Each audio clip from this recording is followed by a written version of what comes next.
All right, so today's story, one of my very favorites, is called The True Story of the Three Little Pigs.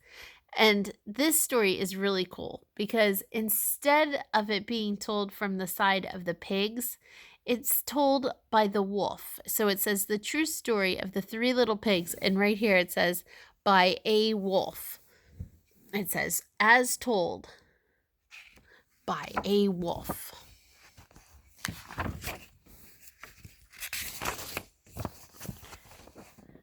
Everybody knows the story of the three little pigs, or at least they think they do. But I'll let you know in a little secret. Nobody knows the real story because nobody has ever heard my side of the story.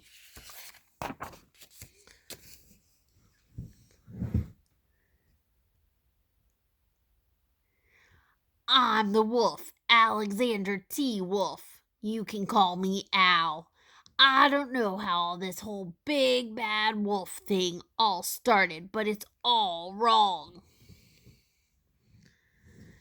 Maybe, there we go, you can see it all. Maybe it's because of our diet. Hey, it's not my fault wolves eat cute little animals like bunnies and sheep and pigs. That's just the way we are. If cheeseburgers were cute, folks would probably think you were big and bad too.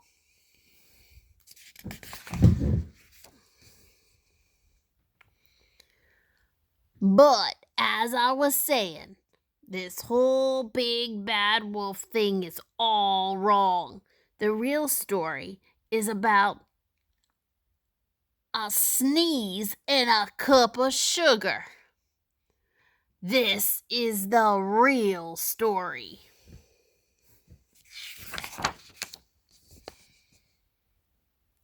So here he is in his kitchen, making, looks like a cake. Way back in Once a Time Land, I was making a cake for my dear old granny. I had a terrible sneezing cold. I ran out of sugar.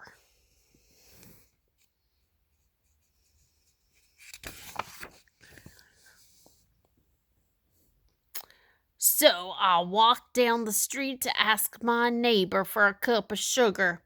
Now, this neighbor was a pig, and he wasn't too bright either. He had built his whole house out of straw. Can you believe it? I mean, who in his right mind would build a house of straw?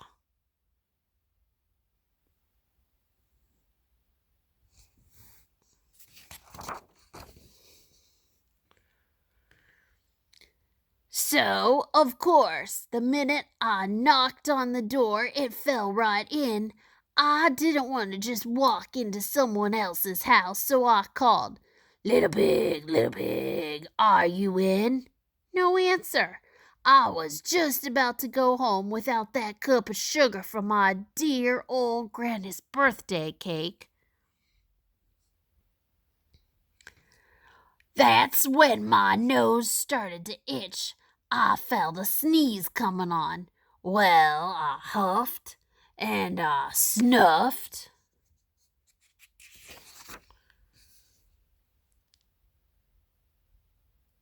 Oh my. And I sneezed a great sneeze.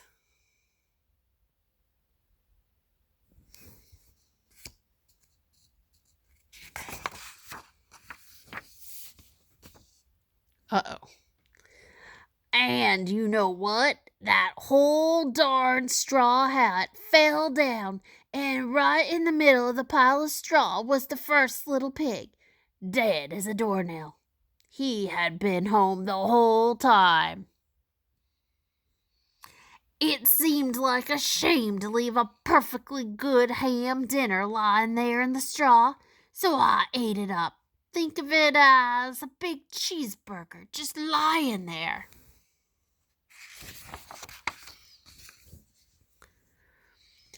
I was feeling a little better, but I still didn't have my cup of sugar, so I went to the next neighbor's house.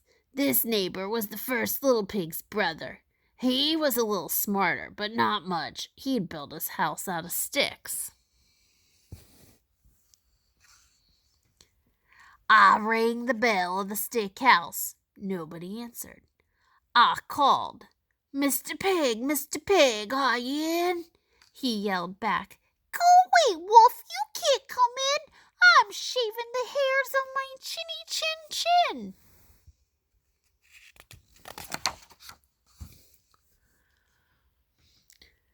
I just grabbed the doorknob when I felt another sneeze coming on. I huffed and I snuffed and I tried to cover my mouth, but I sneezed a great sneeze. Achoo! And you're not gonna believe it, but this guy's house fell down just like his brother's.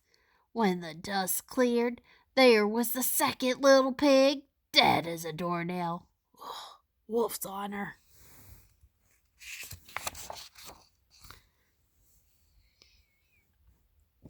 Now, you know food will spoil if you just leave it out in the open, so I did the only thing there was to do. I had dinner again. Think of it as a second helping.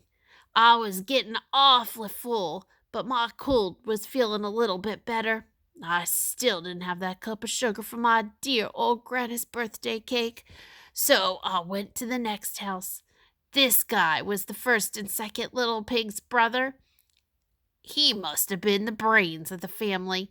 He'd built his house of bricks. I knocked on the brick house. No answer. I called, Mr. Pig, are you in? And you know what that rude little porker answered? Get out of here, Wolf. Don't bother me again.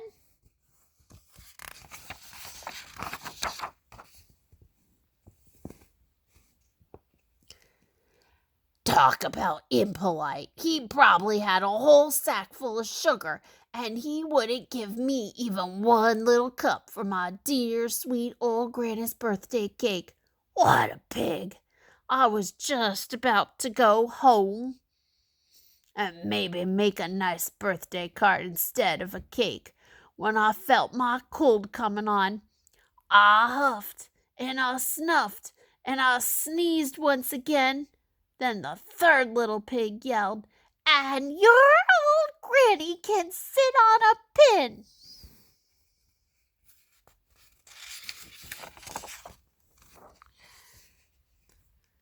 Now, I'm usually a pretty calm fellow, but when somebody talks about my Granny like that, I go a little crazy.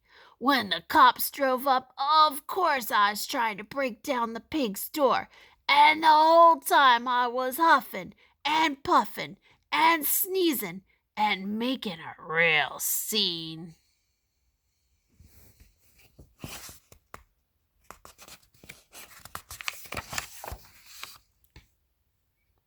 The newspaper says, Big Bad Wolf.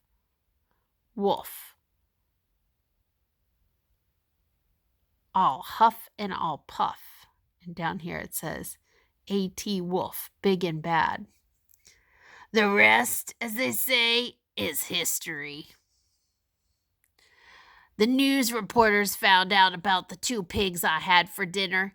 They figured a sick guy going to borrow a cup of sugar didn't sound very exciting, so they jazzed up the story with all of that huff and puff and blew your house down, and they made me the big, bad wolf.